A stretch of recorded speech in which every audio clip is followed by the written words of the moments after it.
ಪ್ರಿಯ ವೀಕ್ಷಕರೇ, ನಿಮ್ಮೆಲ್ಲರಿಗೂ ಯೇಸು ಕ್ರಿಸ್ತನ ಅತಿ ಪರಿಶುದ್ಧವಾದ ನಾಮದಲ್ಲಿ ನಾನು ನಿಮಗೆ ವಂದನೆಯನ್ನು ಸಲ್ಲಿಸುವನಾಗಿದ್ದೇನೆ. ದೇವರು ನಿಮ್ಮನ್ನು ನಿಮ್ಮ ಕುಟುಂಬವನ್ನು ವಿಶೇಷವಾಗಿ ಆಶೀರ್ವದಿಸಿ ತನ್ನ ಆತ್ಮನ ಮೂಲಕವಾಗಿ ನಿಮ್ಮನ್ನು ಕಾಪಾಡುವುದಕ್ಕೆ ಶಕ್ತನಾಗಿದ್ದಾನೆ. ಹಾಗಾದರೆ ಬನ್ನಿ, ದೈವವಾಕ್ಯದ ಸಂದೇಶವನ್ನು ಕೇಳುವ ಮುನ್ನ ದೇವರ ಪ್ರಸನ್ನತೆಗೋಸ್ಕರವಾಗಿ ತಲೆಬಾಗಿಸಿ ಪ್ರಾರ್ಥನೆ ಮಾಡಿಕೊಳ್ಳೋಣ. ಪ್ರಾರ್ಥನೆ ಮಾಡೋಣ. ಸರ್ವಶಕ್ತನಾಗಿರುವ ನಮ್ಮ ಪರಲೋಕದ ತಂದೆಯಾದ ದೇವರೇ, ಈ ಒಂದು ಸಮಯದಲ್ಲಿ ಸ್ವಾಮಿ, ಈ ಮಾಧ್ಯಮದ ಮೂಲಕವಾಗಿ ದೈವವಾಕ್ಯದ ಸಂದೇಶವನ್ನು ಕೇಳುವುದಕ್ಕೆ ಸಿದ್ಧರಾಗಿರುವಂಥ ಎಲ್ಲ ನಿನ್ನ ಭಕ್ತರನ್ನು ವಿಶೇಷವಾಗಿ ನಿನ್ನ ಆಶೀರ್ವದಿಸು ಸ್ವಾಮಿ. ಎಷ್ಟೋ ಕುಟುಂಬಗಳು ದುಃಖದಲ್ಲಿ ಕಣ್ಣೀರಿನಲ್ಲಿದೆ ಕರ್ತನೆ. ಎಷ್ಟೋ ಕುಟುಂಬದಲ್ಲಿ ತಮ್ಮ ಕುಟುಂಬಸ್ಥರನ್ನು ಕಳೆದುಕೊಂಡು ದುಃಖದಲ್ಲಿರುವಂಥ ಸಮಯದಲ್ಲಿ ಅವರಿಗೆ ಆದರಣೆಯನ್ನು ದಯಪಾಲಿಸ್ಕೊಡು. ಎಷ್ಟೋ ಜನರು ಅನಾರೋಗ್ಯ ಪೀಡಿತರಾಗಿ ಕರ್ತನೆ ಕಷ್ಟದ ಕಾಯಿಲೆಯಲ್ಲಿ ಹಾಸಿಗೆಯಲ್ಲಿ ಬಿದ್ದುಕೊಂಡಿರುವಂಥದ್ದನ್ನು ನೋಡುತ್ತೇವೆ.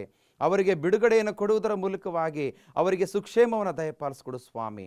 ಈ ವಾಕ್ಯದ ಮೂಲಕವಾಗಿ ಪ್ರತಿಯೊಬ್ಬರು ಆಧ್ಯಾತ್ಮಿಕ ಜೀವಿತದಲ್ಲಿ ಬಲವನ್ನು ಹೊಂದಿ ಅನೇಕ ಅದ್ಭುತ ಕಾರ್ಯಗಳ ಮೂಲಕವಾಗಿ ಅವರಿಗೆ ಬಿಡುಗಡೆಯನ್ನು ದಯಪಾಲಿಸಿಕೊಡಬೇಕೆಂಬುದಾಗಿ ಯೇಸು ಕ್ರಿಸ್ತನ ಅತಿ ಪರಿಶುದ್ಧವಾದ ನಾಮದಲ್ಲಿ ಪ್ರಾರ್ಥಿಸಿ ಬೇಡಿ ಹೊಂದಿದ್ದೇವೆ ನಮ್ಮ ಜೀವವುಳ್ಳ ತಂದೆಯೇ, ಆಮೇನ್. ಪ್ರಿಯ ವೀಕ್ಷಕರೇ, ದೇವರ ಆಶೀರ್ವಾದದಿಂದ ಮತ್ತೊಮ್ಮೆ ಈ ಮಾಧ್ಯಮದ ಮೂಲಕವಾಗಿ ದೈವವಾಕ್ಯದ ಸಂದೇಶವನ್ನು ನೀಡುವಂಥ ಅವಕಾಶವನ್ನು ತಂದೆಯಾದ ದೇವರು ನಮಗೆ ದಯಪಾಲಿಸಿಕೊಟ್ಟದಕ್ಕಾಗಿ ನಾನು ದೇವರಿಗೆ ಸ್ತೋತ್ರವನ್ನು ಸಲ್ಲಿಸ್ತೇನೆ. ತಾವು ಕೂಡ ಈ ಒಂದು ಕಾರ್ಯಕ್ರಮವನ್ನು ಎಡೆಬಿಡದೆ ತಾವು ಆ ಸಮಯ ಬಂದಂಥ ಸಮಯದಲ್ಲಿ ನಿಮ್ಮ ಮನೆಯಲ್ಲಿ ಟಿವಿಯ ಮುಂದೆ ಕುಳಿತುಕೊಂಡು ದೈವವಾಕ್ಯದ ಸಂದೇಶವನ್ನು ಕೇಳುವಂಥದ್ದು ಬಹಳ ಸಂತೋಷ. ದೇವರು ನಿಮ್ಮನ್ನು ನಿಮ್ಮ ಕುಟುಂಬವನ್ನು ವಿಶೇಷವಾಗಿ ಆಶೀರ್ವದಿಸುವುದಕ್ಕೆ ಶಕ್ತನಾಗಿದ್ದಾನೆ. ಯಾಕೆಂದರೆ ನಾವು ಯಾವುದೇ ಸಮಯವನ್ನು ವ್ಯರ್ಥ ಮಾಡದೆ ಪ್ರತಿಯೊಂದು ಸಮಯವನ್ನು ದೇವರಿಗೆ ಮೀಸಲಾಗಿಟ್ಟಂಥ ಸಮಯದಲ್ಲಿ ಕರ್ತನು ನಮ್ಮ ಹೃದಯವನ್ನು ಪರೀಕ್ಷೆ ಮಾಡಿದವನಾಗಿ ಆತನು ನಮಗೆ ಬೇಕಾದಂಥ ದಿವ್ಯ ಆಶೀರ್ವಾದಗಳನ್ನು ತನ್ನ ವಾಕ್ಯದ ಮೂಲಕವಾಗಿ ಕೊಡುವುದಕ್ಕೆ ಶಕ್ತನಾಗಿದ್ದಾನೆ. ಇವತ್ತಿನ ಸಂದೇಶದ ಮುಖ್ಯ ಭಾಗವನ್ನು ನೋಡುವಂಥ ಸಮಯದಲ್ಲಿ ದೇವರ ಕೃಪೆಯನ್ನು ಆಯ್ಕೆ ಮಾಡಿಕೊಳ್ಳುವಂಥ ರೀತಿ ಎಂಬುದಾಗಿ ನಾವು ನೋಡುತ್ತೇವೆ. ಈ ಲೌಕಿಕ ಜೀವನದಲ್ಲಿ, ಈ ಪ್ರಪಂಚದಲ್ಲಿ ಆತನ ಮಕ್ಕಳಾಗಿರುವ ನಾವುಗಳು ಜೀವಿಸುವಾಗ ದೇವರು ಪ್ರತಿಯೊಬ್ಬನಿಗೂ ಅವನವನ ಆಯ್ಕೆಗೆ ತಕ್ಕಂಥ ರೀತಿಯಲ್ಲಿ ಬಿಟ್ಟಿದ್ದಾನೆ. ಆದರೆ ಮನುಷ್ಯನು ಆಯ್ಕೆ ಮಾಡಿಕೊಳ್ಳುವಾಗ ದೇವರು ಕೊಟ್ಟಂಥ ಒಳ್ಳೆಯತನವನ್ನು ಆತನು ಆಯ್ಕೆ ಮಾಡಿಕೊಳ್ಳುವುದರಲ್ಲಿ ವಿಫಲನಾಗಿರುವಂಥದ್ದನ್ನು ನಾವು ನೋಡುತ್ತೇವೆ. ಯಾಕೆಂದರೆ ದೇವರು ಆದಿಯಿಂದ ಹಿಡಿದು ಇಲ್ಲಿಯ ತನಕವೂ ಕೂಡ ಮನುಷ್ಯನ ಮೇಲೆ ಪ್ರೀತಿ ಇಟ್ಟ ಪ್ರಯುಕ್ತವಾಗಿ ಆತನು ಕೇಳಿದಂಥ ಎಲ್ಲ ಒಂದು ಆಹಾರವನ್ನು ಕೂಡ ಮನುಷ್ಯನಿಗೆ ಕೊಟ್ಟಿರುವಂಥದ್ದನ್ನು ನಾವು ನೋಡುತ್ತೇವೆ. ಯಾಕೆಂದರೆ ಆದಿಯಲ್ಲಿ ದೇವರು ಆದಾಮ ಮತ್ತು ಹವ್ವಳನ್ನು ಸೃಷ್ಟಿ ಮಾಡಿದಂಥ ಸಮಯದಲ್ಲಿ ಅವರನ್ನು ಏದೇನ್ ತೋಟದಲ್ಲಿ ನೀವು ಈ ಒಂದು ತೋಟದಲ್ಲಿ ಬದುಕಿರಿ ಎಂಬುದಾಗಿ ಹೇಳಿದಂಥ ಸಮಯದಲ್ಲಿ ಅವರು ಮಾಡಿದಂಥ ಪಾಪದ ಮೂಲಕವಾಗಿ ಆ ಏದೇನ್ ತೋಟದಿಂದ ಅವರು ಹೊರಗಡೆ ಬಂದಂಥ ಸಮಯದಲ್ಲಿ ದೇವರು ಆದಾಮನಿಗೆ ನೀನು ಭೂಮಿಯಲ್ಲಿ ವ್ಯವಸಾಯವನ್ನು ಮಾಡಿ ನಿನ್ನ ಕುಟುಂಬವನ್ನು ನಡೆಸಿಕೊಂಡು ಹೋಗಬೇಕೆಂಬುದಾಗಿ ಹೇಳುವಂಥದ್ದನ್ನು ನೋಡುತ್ತೇವೆ. ದೇವರು ತನ್ನ ಸೃಷ್ಟಿಯ ಕಾರ್ಯದಲ್ಲಿ ಮನುಷ್ಯನಿಗೆ ಹಣ್ಣು ಹಂಪಲುಗಳನ್ನು ಪ್ರಥಮ ಆಹಾರವನ್ನಾಗಿ ಅದನ್ನು ಕೊಟ್ಟಿರುವಂಥದ್ದನ್ನು ನೋಡುತ್ತೇವೆ. ನಂತರ ಮನುಷ್ಯನ ರುಚಿಗೋಸ್ಕರವಾಗಿ ಮಾಂಸಾಹಾರವನ್ನು ಕೊಟ್ಟಿರುವಂಥದ್ದನ್ನು ನೋಡುತ್ತೇವೆ. ಆದರೆ ಇವತ್ತು ಮನುಷ್ಯನಿಗೆ ದೇವರು ಕೆಲವು ಆಯ್ಕೆಗಳನ್ನು ಕೊಟ್ಟಿರುವಂಥ ಸಮಯದಲ್ಲಿ ಆತನ ಆಯ್ಕೆಯ ವಿಚಾರಗಳಲ್ಲಿ ವಿಫಲನಾಗಿರುವಂಥದ್ದನ್ನು ನಾವು ನೋಡುತ್ತೇವೆ. ಅದೇ ರೀತಿಯಾಗಿ ಕರ್ತನು ಕೂಡ ನಮಗೆ ಆಯ್ಕೆಗಳನ್ನು ದೇವರ ಕೃಪೆಯನ್ನು ನಾನು ಕೊಡುವುದಕ್ಕೆ ಬಂದಿದ್ದೇನೆ, ನೀವು ಆರಿಸಿಕೊಳ್ಳಿರಿ ಎಂಬುದಾಗಿ ನೋಡುವಾಗ ಎಷ್ಟೋ ಜನರು ದೇವರ ಕೃಪೆಯನ್ನು ಬಿಟ್ಟು ಬೇಡದ ವಿಚಾರಗಳನ್ನು ಆಯ್ಕೆ ಮಾಡಿಕೊಂಡು ದೇವರನ್ನ ಕೋಪವನ್ನು ಎಬ್ಬಿಸುವಂಥದ್ದನ್ನು ನಾವು ನೋಡುತ್ತೇವೆ. ಇದು ಇಸ್ರಾಯೇಲರ ಕಾಲದಿಂದಲೂ ಕೂಡ ಪ್ರಾರಂಭವಾಯಿತು ಎಂಬುದನ್ನು ನೋಡುತ್ತೇವೆ. ನಿಜವಾದಂಥ ದೇವರನ್ನು ನೀವು ಆರಾಧನೆ ಮಾಡಿರಿ ಎಂಬುದಾಗಿ ಯೇಸು ಕ್ರಿಸ್ತನು ಯೆಹೋವ ದೇವರು ಹೇಳಿದರೂ ಕೂಡ ಅವರು ನಾವು ನೋಡುತ್ತೇವೆ ಸೃಷ್ಟಿಯ ವಸ್ತುಗಳನ್ನೇ ಹೆಚ್ಚಾಗಿ ಪ್ರೀತಿಸುತ್ತಾ ಬಂದರು ಎಂಬುದಾಗಿ ನೋಡುತ್ತೇವೆ.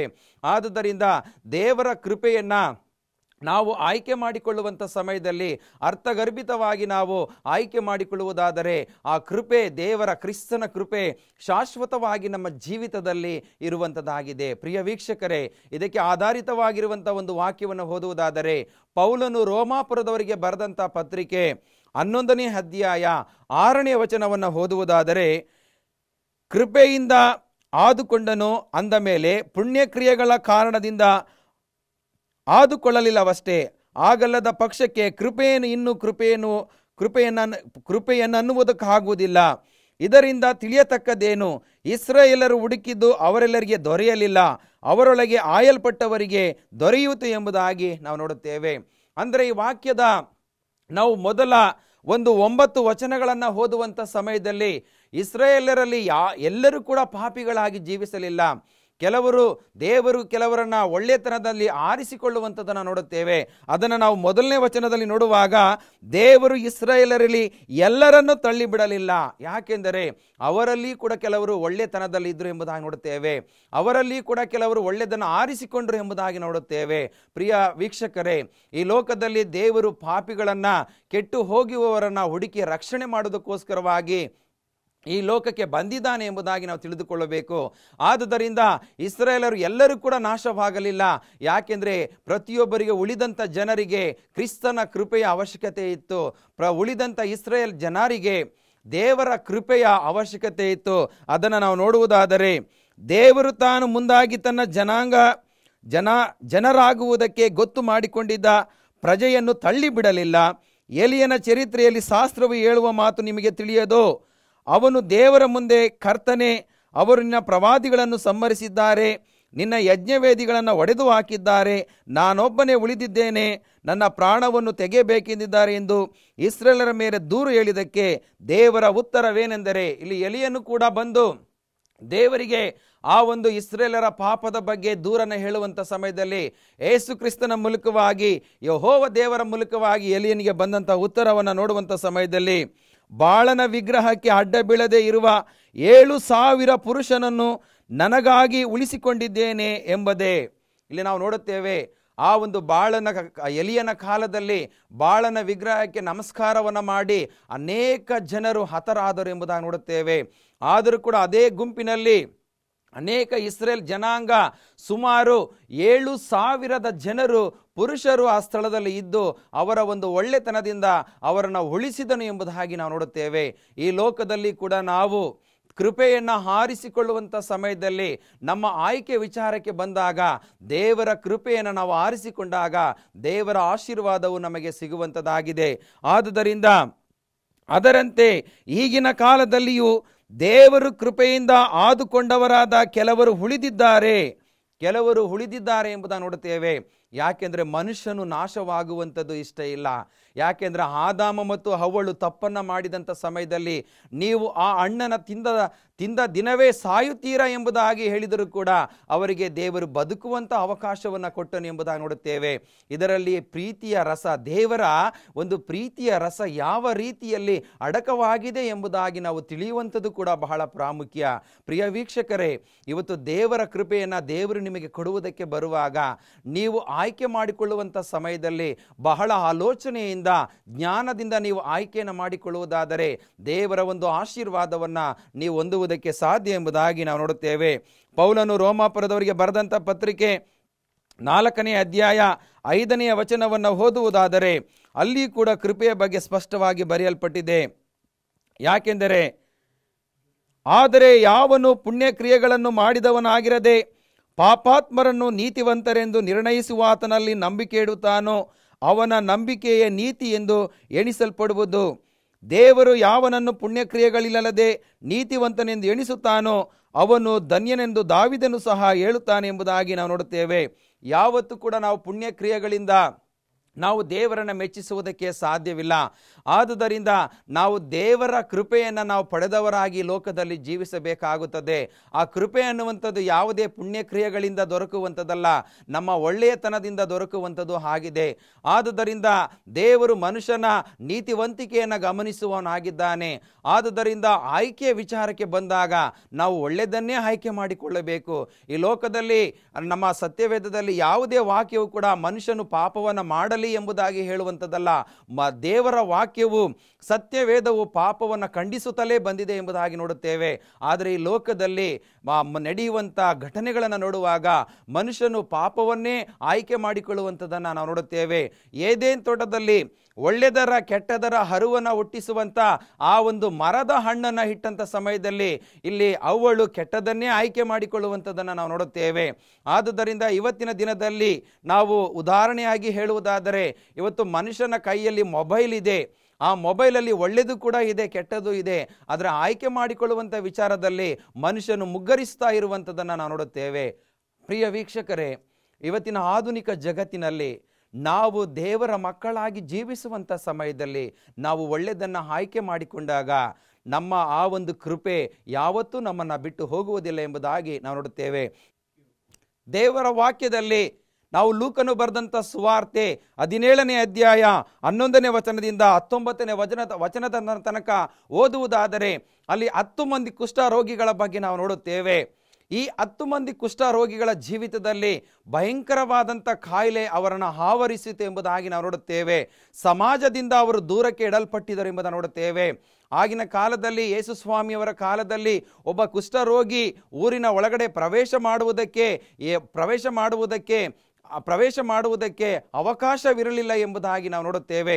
ಅಂಥ ನಿಬಂಧನೆಗಳಿದ್ದಂಥ ಆಗಿನ ಕಾಲದ ಪ್ರಪಂಚದಲ್ಲಿ ಈ 10 ಮಂದಿ ಕುಷ್ಠರೋಗಿಗಳು ಕೂಡ ಯೇಸು ಸ್ವಾಮಿಯ ಬಳಿಗೆ ಬರುವಂಥದ್ದನ್ನು ನಾವು ನೋಡುತ್ತೇವೆ. 11ನೇ ವಚನ ಓದುವುದಾದರೆ, ಆತನು ಯೆರೂಸಲೇಮಿಗೆ ಪ್ರಯಾಣ ಮಾಡುವಾಗ ಸಮಾರ್ಯ ಗಲಿಲಾಯ ಸೀಮೆಗಳ ನಡುವೆ ಹಾದು ಹೋದನು.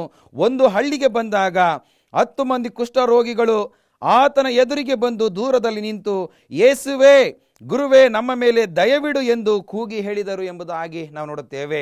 ಯೇಸು ಕ್ರಿಸ್ತನು 10 ಮಂದಿ ಕುಷ್ಠರೋಗಿಗಳನ್ನು ಗುಣಪಡಿಸುವಂಥ ಈ ದೃಷ್ಟಾಂತವನ್ನು ನಾವು ಗಮನಿಸುವಂಥ ಸಮಯದಲ್ಲಿ ಇಲ್ಲಿ ಅವರ ಜೀವಿತದಲ್ಲಿ ಬಹಳ ಕಷ್ಟಕರವಾದಂತಹ ಪರಿಸ್ಥಿತಿ ಇತ್ತು. ಸಮಾಜ ಅವರನ್ನು ದೂರ ಇಟ್ಟಿತ್ತು ಪ್ರಿಯರೇ. ಆದರೆ ಈಗಿನ ಕಾಲದಲ್ಲಿ ನಮ್ಮ ಭಾರತ ಸರ್ಕಾರ ಕುಷ್ಠರೋಗಿಗಳಿಗೋಸ್ಕರವಾಗಿ ಅನೇಕ ಚಿಕಿತ್ಸೆಗಳ ಮೂಲಕವಾಗಿ ಅವರನ್ನು ಹೆಚ್ಚಾಗಿ ಪ್ರೀತಿಸುವಂಥದ್ದನ್ನು ನಾವು ನೋಡುತ್ತೇವೆ. ಇವತ್ತು ಸ್ಥಳೀಯವಾಗಿ ಯಾರಾದರೂ ಅಂಥ ರೋಗಿಗಳಿದ್ದಂಥ ಸಮಯದಲ್ಲಿ ನಾವು ಅವರನ್ನು ಪ್ರೀತಿಸಬೇಕು ಎಂಬುದಾಗಿ ನಾವು ನೋಡುತ್ತೇವೆ. ಅವರನ್ನು ಸಮಾಜದಿಂದ ದೂರ ಇಡುವುದರಿಂದ ಅವರ ಮನಸ್ಸಿಗೆ ನೋವಾಗುತ್ತೆ ಪ್ರಿಯರೇ. ಯಾವುದೇ ಒಂದು ಭಯಂಕರವಾದಂಥ ಕಾಯಿಲೆ ಇದ್ದಂಥ ಮನುಷ್ಯನನ್ನು ನಾವು ಪ್ರೀತಿಸಿ ಅವರನ್ನು ಗೌರವಿಸಬೇಕೆಂಬುದಾಗಿ ನಾವು ನೋಡುತ್ತೇವೆ. ನಮ್ಮ ಭಾರತ ದೇಶಕ್ಕೆ ಮಿಷನರಿಯಾಗಿ ಬಂದಂಥ ಮದರ್ ತೆರೇಸಾ ಅವರು ಕೂಡ ಕಲ್ಕತ್ತಾ ಪ್ರಾಂತ್ಯದಲ್ಲಿ ಅನೇಕ ಸ್ಲಮ್ ಏರಿಯಾಗಳಲ್ಲಿ ಇಂಥ ರೋಗಿಗಳನ್ನು ಅವರು ಪ್ರೀತಿಯಿಂದ ಅವರಿಗೆ ಬೇಕಾದಂಥ ಉಪಚಾರವನ್ನು ಮಾಡುವುದರ ಮೂಲಕವಾಗಿ ಅವರಿಗೆ ಒಂದು ಒಳ್ಳೆಯ ನೋಬೆಲ್ ಪ್ರಶಸ್ತಿ ಕೂಡ ಬಂತು ಎಂಬುದಾಗಿ ನಾವು ನೋಡುತ್ತೇವೆ. ಇಂಥ ಒಂದು ಮಿಷನರಿಗಳ ಸೇವೆಯು ಕೂಡ ಇವತ್ತಿನ ಆಧುನಿಕ ಜಗತ್ತಿನಲ್ಲಿ ಕೂಡ ಅದು ನಡೆಯಬೇಕಾಗಿದೆ. ಪ್ರಿಯ ವೀಕ್ಷಕರೇ, ಇಂಥ ಒಂದು ಸಮಯದಲ್ಲಿ ದೇವರು ಆ ಒಂದು ಕುಷ್ಠರೋಗಿಗಳ ಆ ಒಂದು ಬೇಡಿಕೆಯನ್ನು ಕೇಳಿ, ಗುರುವೇ, ನಮ್ಮ ಮೇಲೆ ದಯವಿಡು, ನಮ್ಮನ್ನು ಸ್ವಸ್ಥ ಮಾಡು ಎಂಬುದಾಗಿ ಅವರು ಬೇಡುವಂಥ ಸಮಯದಲ್ಲಿ ಯೇಸು ಕ್ರಿಸ್ತನು ಹೇಳುವಂಥ ಮಾತು, ಆತನು ಅವರನ್ನು ನೋಡಿ, ನೀವು ಹೋಗಿ ಯಾಜಕರಿಗೆ ಮೈ ತೋರಿಸಿಕೊಳ್ಳಿರಿ ಎಂದು ಹೇಳಿದನು. ಯೇಸು ಕ್ರಿಸ್ತನು ಹೇಳಿದಂಥ ಮಾತು, ಹೋಗಿರಿ, ನಿಮ್ಮ ಮೈಯನ್ನು ನಿಮ್ಮ ಯಾಜಕರಿಗೆ ತೋರಿಸಿರಿ ಎಂಬುದಾಗಿ ಹೇಳಿದ ತಕ್ಷಣ ಎಲ್ಲರೂ ಕೂಡ ಗುಣವಾಗುವಂಥದ್ದನ್ನು ನೋಡುತ್ತೇವೆ.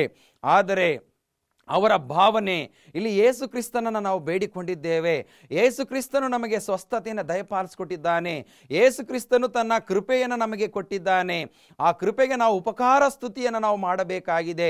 ಯಾಕೆಂದರೆ ದಾವೀದನು ಬರೆದಂಥ ಕೀರ್ತನೆ 103ನೇ ಅಧ್ಯಾಯದಲ್ಲಿ ನೋಡುತ್ತೇವೆ, ಆತನು ಮಾಡಿದ ಉಪಕಾರಗಳಲ್ಲಿ ನೀನು ಒಂದನ್ನೂ ಮರೆಯಬೇಡ ಎಂಬುದಾಗಿ. ಇವತ್ತು ದೇವರು ಮಾಡಿದಂಥ ಅದ್ಭುತ ಕಾರ್ಯಗಳನ್ನು ನಾವು ಜ್ಞಾಪಕದಲ್ಲಿ ಇಟ್ಟುಕೊಳ್ಳದೆ ದೇವರ ಆಲಯಕ್ಕೆ ಹೋಗಿ ನಾವು ಸ್ತೋತ್ರವನ್ನು ಸಲ್ಲಿಸುವುದರಲ್ಲಿ ಬೀಳ್ತಾ ಇದ್ದೇವೆ ಪ್ರಿಯರೇ. ಎಷ್ಟೋ ಸಾರಿ ನಾವು ದೇವರ ಆಲಯಕ್ಕೆ ಹೋಗ್ತೇವೆ, ಸ್ವಾಮಿ ನನಗೆ ಇಂತಹ ಕಷ್ಟ ಇದೆ, ಮುಂದಿನ ವಾರ ಆರಾಧನೆಗೆ ಬರುವಾಗ ಎಲ್ಲ ಕಷ್ಟದಿಂದ ನನಗೆ ಬಿಡುಗಡೆಯನ್ನು ಕೊಡು ಎಂಬುದಾಗಿ ನಾವು ಪ್ರಾರ್ಥನೆಯನ್ನು ಮಾಡುವಂಥ ಸಮಯದಲ್ಲಿ ನಮಗೆ ದೇವರು ಅದ್ಭುತ ಕಾರ್ಯಗಳನ್ನು ಆತನು ಮಾಡುವನಾಗಿದ್ದಾನೆ. ಆತನು ಮಾಡಿದಂಥ ಅದ್ಭುತ ಕಾರ್ಯಗಳಿಗೆ ನಾವು ದೇವರ ಆಲಯಕ್ಕೆ ಮುಂದಿನ ವಾರದಲ್ಲಿ ಹೋಗಿ ದೇವರಿಗೆ ನಾವು ಸ್ತೋತ್ರವನ್ನು ಸಲ್ಲಿಸುವಾಗ ದೇವರು ನಮ್ಮನ್ನು ಆತ್ಮಿಕವಾಗಿ ನಡೆಸುವುದಕ್ಕೆ ಶಕ್ತನಾಗಿದ್ದಾನೆ. ಪ್ರಿಯ ವೀಕ್ಷಕರೇ, ಈ 10 ಮಂದಿ ಕುಷ್ಠರೋಗಿಗಳಿಗೆ ಹೋಗಿ ನಿಮ್ಮ ಮೈಯನ್ನು ಯಾಜಕನಿಗೆ ತೋರಿಸಿರಿ ಎಂದು ಹೇಳಿದ ತಕ್ಷಣ ಎಲ್ಲರೂ ಕೂಡ ಗುಣವಾದರು ಎಂಬುದಾಗಿ ನೋಡುತ್ತೇವೆ. ಇವತ್ತು ಯೇಸುವಿನ ಒಂದೇ ಒಂದು ಮಾತಿನ ಮೂಲಕವಾಗಿ ನಾವೆಲ್ಲರೂ ಕೂಡ ಅನೇಕ ಅದ್ಭುತಗಳನ್ನು ನಾವು ಮಾಡುವರಾಗಿದ್ದೇವೆ. ಯೇಸು ಸ್ವಾಮಿ ಲೋಕದಲ್ಲಿದ್ದಂಥ ಸಮಯದಲ್ಲಿ ಅದ್ಭುತ ಸ್ವರೂಪನಾಗಿದ್ದುಕೊಂಡು ಅನೇಕ ಅದ್ಭುತ ಕಾರ್ಯಗಳನ್ನು ಮಾಡುವುದರ ಮೂಲಕವಾಗಿ ಆತನ ಒಂದೇ ಮಾತಿನ ಮೂಲಕವಾಗಿ ಸಮುದ್ರವು ಕೂಡ ಶಾಂತವಾಯಿತು ಎಂಬುದಾಗಿ ನೋಡುತ್ತೇವೆ. ಇವತ್ತು ಕ್ರಿಸ್ತನ ಒಂದೇ ಮಾತಿನ ಮೂಲಕವಾಗಿ ನಮ್ಮ ಜೀವಿತದಲ್ಲಿ ಯಾವುದೇ ಕಣ್ಣೀರು, ಚಿಂತೆ, ದುಃಖ, ಅನೇಕ ಬಾಧೆಗಳು ಇರುವುದಾದರೆ ಕ್ರಿಸ್ತನ ಒಂದೇ ವಾಕ್ಯದ ಮಾತಿನ ಮೂಲಕವಾಗಿ ಇವತ್ತು ನಮಗೆ ಬಿಡುಗಡೆಯನ್ನು ಕೊಡುವುದಕ್ಕೆ ಶಕ್ತನಾಗಿದ್ದಾನೆ. ಆ ದೇವರಿಗೆ ನಿಮ್ಮ ಹೃದಯವನ್ನು ಅರ್ಪಿಸಿರಿ. ಆ ದೇವರಿಗೆ ನಿಮ್ಮ ಮನಸ್ಸನ್ನು ಅರ್ಪಿಸುವುದಾದರೆ ದೇವರು ನಿಮಗೆ ಎಲ್ಲ ಸ್ವಸ್ಥತೆಯನ್ನು ಕೊಡುವುದಕ್ಕೆ ಶಕ್ತನಾಗಿದ್ದಾನೆ. ಆದರೆ 10 ಮಂದಿ ಕುಷ್ಠರೋಗಿಗಳಲ್ಲಿ ಒಬ್ಬನು ಯೇಸು ಸ್ವಾಮಿಯ ಬಳಿಗೆ ಬಂದು ಆತನು ಹೇಳುವಂಥದ್ದು, ಅವರಲ್ಲಿ ಒಬ್ಬನು ತನಗೆ ಗುಣವಾದದನ್ನು ನೋಡಿ ಮಹಾಶಬ್ದದಿಂದ ದೇವರನ್ನು ಕೊಂಡಾಡುತ್ತಾ, ನೋಡಿ, ಒಬ್ಬ ವ್ಯಕ್ತಿ ಮಹಾಶಬ್ದದಿಂದ ದೇವರನ್ನು ಕೊಂಡಾಡುತ್ತಾ ಆತನಿಗೆ ಸ್ತೋತ್ರವನ್ನು ಸಲ್ಲಿಸುವುದಕ್ಕೆ ಬಂದ.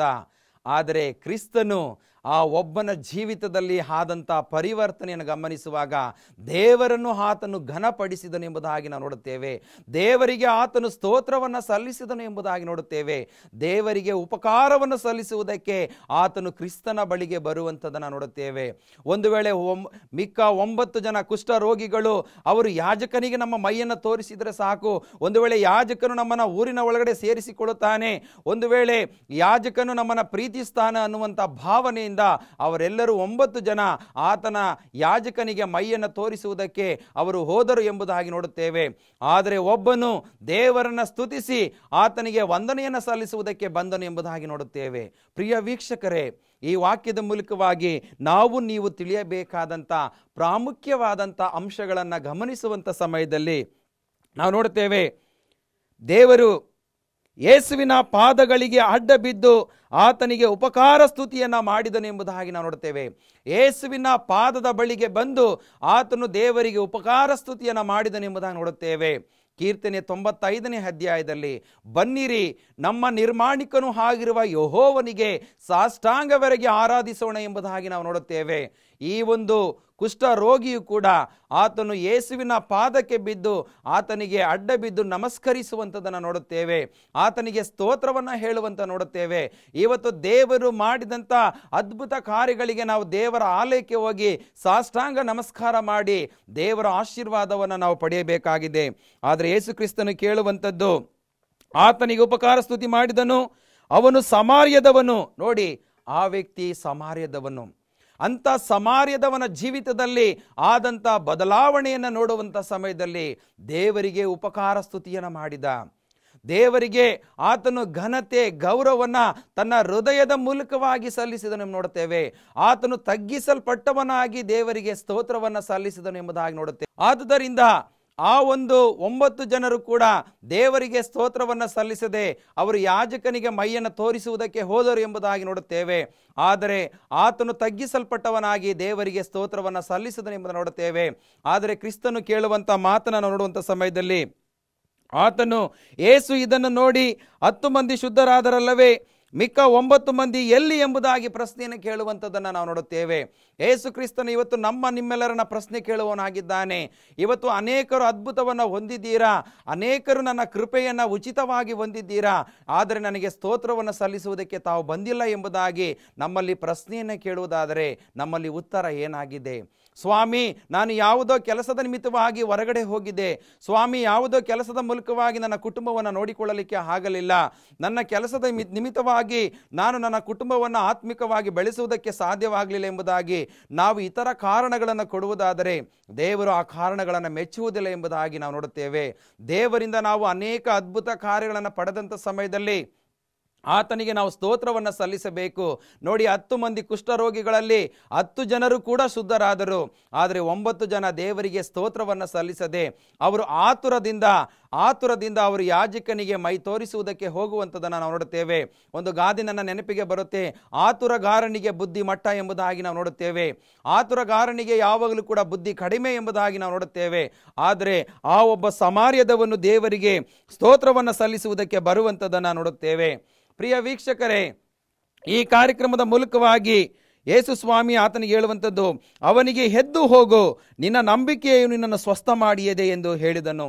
ಯೇಸು ಕ್ರಿಸ್ತನು ಆತನಿಗೆ ಹೇಳುವಂಥದ್ದು, ನೀನು ಬಹಳವಾಗಿ ಸ್ತೋತ್ರವನ್ನು ಸಲ್ಲಿಸಿದೆ, ನಿನ್ನ ನಂಬಿಕೆಯೇ ನಿನ್ನನ್ನು ಸ್ವಸ್ಥ ಮಾಡಿಯದೆ ಹೋಗು ಎಂಬುದಾಗಿ ಆ ಸಮಾರ್ಯದ ಕುಷ್ಠರೋಗಿಗೆ ಹೇಳುವಂಥದ್ದನ್ನು ನಾವು ನೋಡುತ್ತೇವೆ. ಹೌದು ಪ್ರಿಯ ವೀಕ್ಷಕರೇ, ಕ್ರಿಸ್ತನ ಕೃಪೆಯನ್ನು ನಾವು ಪಡೆಯುತ್ತೇವೆ. ನೋಡಿ, 10 ಮಂದಿ ಕುಷ್ಠರೋಗಿಗಳು ಕೂಡ ಕ್ರಿಸ್ತನ ಕೃಪೆಯನ್ನು ಅವರು ಪಡೆದರು. ಆದರೆ ಆಯ್ಕೆ ಮಾಡಿಕೊಳ್ಳುವಂಥ ವಿಚಾರಕ್ಕೆ ಬಂದಾಗ ಅವರು ಏನು ಮಾಡಿದರು, ದೇವರಿಗೆ ಸ್ತೋತ್ರದ ಮೂಲಕವಾಗಿ ಆಯ್ಕೆ ಮಾಡಿಕೊಳ್ಳಬೇಕಾಯಿತು. ಆದರೆ ಅವರು ಆಯ್ಕೆ ಮಾಡಿಕೊಳ್ಳುವುದರಲ್ಲಿ ವಿಫಲರಾಗಿ ಅವರು 9 ಜನ ಹೊರಗಡೆ ಹೋದರು ಎಂಬುದಾಗಿ ನೋಡುತ್ತೇವೆ. ಆದರೆ ಸಮಾರ್ಯದ ಈ ಒಬ್ಬ ಅನ್ಯ ದೇಶದ ಒಂದು ಕುಷ್ಠರೋಗಿ ದೇವರ ಆಶೀರ್ವಾದವನ್ನ ಹೆಚ್ಚಾಗಿ ಪಡೆದನು ಎಂಬುದಾಗಿ ನಾವು ನೋಡುತ್ತೇವೆ. ಆತನಲ್ಲಿದ್ದಂಥ ನಂಬಿಕೆ, ದೇವರು ಕೊಟ್ಟಂತ ಕ್ರಿಸ್ತನ ಕೃಪೆಯನ್ನು ಆತನು ಹೆಚ್ಚಾಗಿ ಪಡೆದುಕೊಂಡು ಒಳ್ಳೆಯ ಮನುಷ್ಯನಾಗಿ ಜೀವಿಸಿದನು ಎಂಬುದಾಗಿ ನಾವು ನೋಡುತ್ತೇವೆ. ಪ್ರಿಯ ವೀಕ್ಷಕರೇ, ಆದುದರಿಂದ ಕೀರ್ತನೆ 119ನೇ ಅಧ್ಯಾಯದಲ್ಲಿ ಒಂದು ವಾಕ್ಯವು ಸ್ಪಷ್ಟವಾಗಿ ಹೇಳುವಂಥದ್ದಾಗಿದೆ. 119ನೇ ಅಧ್ಯಾಯ 164ನೇ ವಚನ, ನಿನ್ನ ನೀತಿ ವಿಧಿಗಳಿಗೋಸ್ಕರವಾಗಿ ನಿನ್ನನ್ನು ದಿನಕ್ಕೆ 7 ಸಾರಿ ಕೊಂಡಾಡುತ್ತೇನೆ ಎಂಬುದಾಗಿ. ಹೌದು ಪ್ರಿಯರೇ, ದಿನಕ್ಕೆ 7 ಸಾರಿ ನಾವು ದೇವರಿಗೆ ಸ್ತೋತ್ರವನ್ನು ಸಲ್ಲಿಸಬೇಕು. ಆ ಒಬ್ಬ ಕುಷ್ಠರೋಗಿ ಬಂದು ದೇವರಿಗೆ ಸ್ತೋತ್ರವನ್ನು ಸಲ್ಲಿಸಿ ಆತನು ದೇವರ ಕೃಪೆಯನ್ನು ಆಯ್ಕೆ ಮಾಡಿಕೊಂಡ ಎಂಬುದಾಗಿ ನೋಡುತ್ತೇವೆ. ಇವತ್ತು ನೀವು ದೇವರು ನಿಮಗೆ ಕೃಪೆಯನ್ನು ಕೊಡುವಾಗ ಯಾವುದನ್ನು ಆಯ್ಕೆ ಮಾಡಿಕೊಳ್ಳುತ್ತೀರಾ? ಐಶ್ವರ್ಯವನ್ನು ಆಯ್ಕೆ ಮಾಡಿಕೊಳ್ಳುತ್ತೀರಾ? ದೇವರ ಕೃಪೆಯನ್ನು ಆಯ್ಕೆ ಮಾಡಿಕೊಳ್ಳುತ್ತೀರಾ? ನಿಜವಾಗಿ ವಾಕ್ಯದ ಮೂಲಕವಾಗಿ ನೀವು ದೇವರ ಕೃಪೆಯನ್ನು ಆಯ್ಕೆ ಮಾಡಿಕೊಳ್ಳುವುದಾದರೆ ಆ ಕೃಪೆ ಎಂದಿಗೂ ಬಿದ್ದು ಹೋಗುವುದಿಲ್ಲ. ಆ ಕೃಪೆ ನಿಮ್ಮ ಕುಟುಂಬದ ಮೇಲೆ, ನಿಮ್ಮ ಕೆಲಸದ ಮೇಲೆ ಸದಾಕಾಲವೂ ಇರುವಂಥದ್ದಾಗಿದೆ. ಹೀಗಾಗುವಾಗೆ ದೇವರು ತಾನೇ ತನ್ನ ಪವಿತ್ರಾತ್ಮನ ಮೂಲಕವಾಗಿ ನಿಮ್ಮನ್ನು, ನಿಮ್ಮ ಕುಟುಂಬವನ್ನು ವಿಶೇಷವಾಗಿ ಆಶೀರ್ವದಿಸಲಿ. ಆಮೇನ್. ಪ್ರಾರ್ಥನೆ ಮಾಡೋಣ.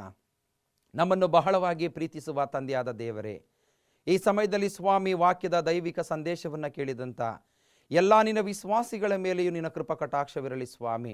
ಅವರಿಗೆ ಬೇಕಾದಂಥ ದಿವ್ಯ ಆಶೀರ್ವಾದಗಳನ್ನು ಹೇರಳವಾಗಿ ದಯಪಾಲಿಸಿಕೊಡು. ಒಂದು ವೇಳೆ ಮನಸ್ಸಿನಲ್ಲಿ ತಮ್ಮ ಕಷ್ಟಗಳಿಗೋಸ್ಕರವಾಗಿ, ತಮ್ಮ ಆರೋಗ್ಯಕ್ಕೋಸ್ಕರವಾಗಿ ಪ್ರಾರ್ಥನೆಯನ್ನು ಮಾಡುವುದಾದರೆ ಅವರಿಗೆ ಬೇಕಾದಂಥ ದಿವ್ಯ ಆಶೀರ್ವಾದಗಳನ್ನು ಹೇರಳವಾಗಿ ದಯಪಾಲಿಸಿಕೊಡಬೇಕೆಂಬುದಾಗಿ ನಜರೇತಿನ ಯೇಸು ಕ್ರಿಸ್ತನ ದಿವ್ಯ ನಾಮದಲ್ಲಿ ಪ್ರಾರ್ಥಿಸಿ ಬೇಡಿ ಹೊಂದಿದ್ದೇವೆ ನಮ್ಮ ಜೀವವುಳ್ಳ ತಂದೆಯೇ, ಆಮೇನ್. ಪ್ರಿಯ ವೀಕ್ಷಕರೇ, ಈ ಕಾರ್ಯಕ್ರಮದ ಮೂಲಕವಾಗಿ ಪ್ರಾರ್ಥನಾ ಬೇಡಿಕೆಗಳು ಇರುವುದೇ ಆದರೆ ಈ ಕೆಳಕಂಡ ದೂರವಾಣಿಯ ಸಂಖ್ಯೆಗೂ ಈ ಕೆಳಕಂಡ ಈ ವಿಳಾಸಕ್ಕೂ ನಿಮ್ಮ ಅನಿಸಿಕೆಗಳನ್ನು ಬರೆದು ಕಳಿಸುವಂತೆ ನಾನು ಕೇಳಿಕೊಳ್ಳುತ್ತೇನೆ. ದೇವರು ಈ ದಿನದಲ್ಲಿ, ಸಮಯದಲ್ಲಿ ನಿಮ್ಮನ್ನು, ನಿಮ್ಮ ಕುಟುಂಬವನ್ನು ವಿಶೇಷವಾಗಿ ಆಶೀರ್ವದಿಸಲಿ. ಆಮೇನ್.